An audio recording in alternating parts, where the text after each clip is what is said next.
Fine. Dear students,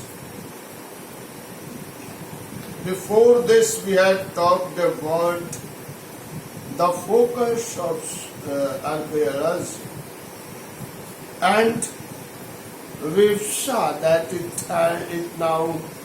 has substantially changed from the treasure within the earth to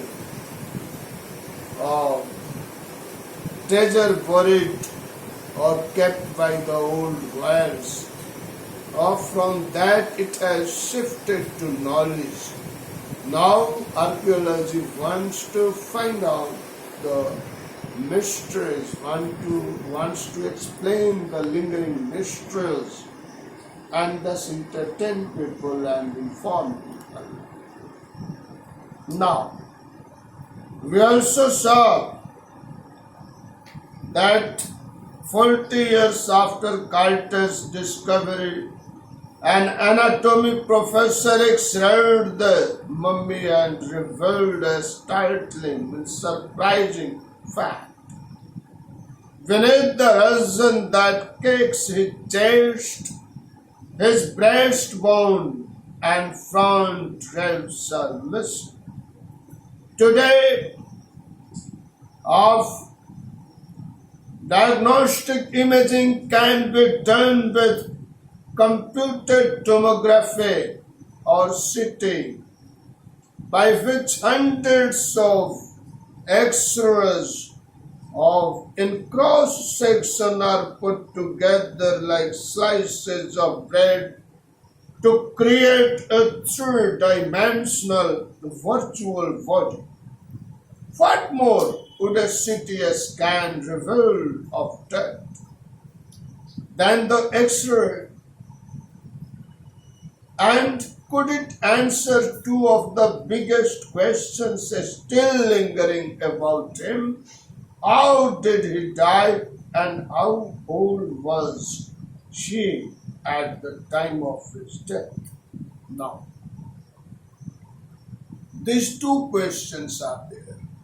How did he die and how old was he at the time of his death? Because he was a pharaoh, and pharaohs were supposed to be the images, to be the deities on this earth, to be the representatives of God on this earth. So nobody would have dared to harm him. And when his mummy was x-rayed, or some bones were missing from the breast.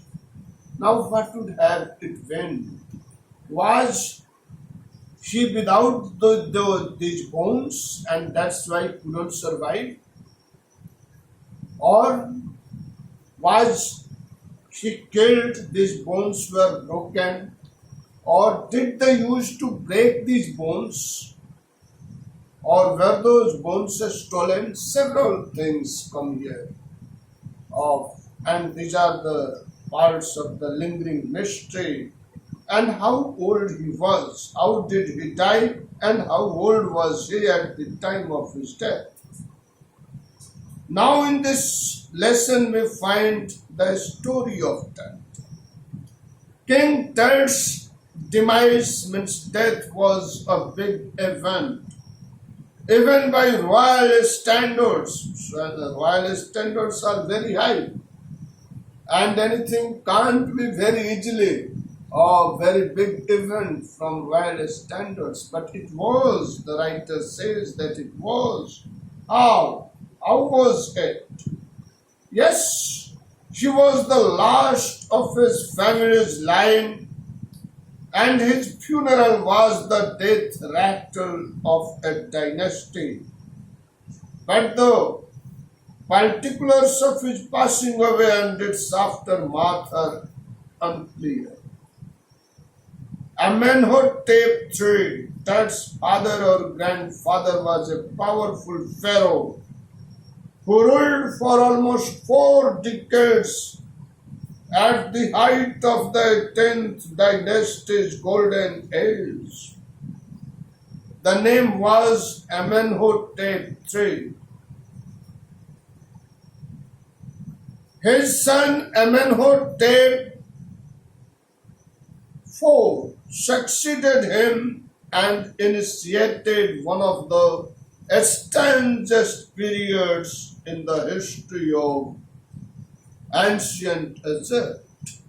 The new pharaoh promoted the worship of the Aten, the sun dish, changed his name to Akhenaten or servant of the Aten, and moved the religious capital from the old city of Thebes to the new city of Akhenaten, known now as Amarna. He further shocked the country by attacking Amun, a major god, smashing his images and closing his temples.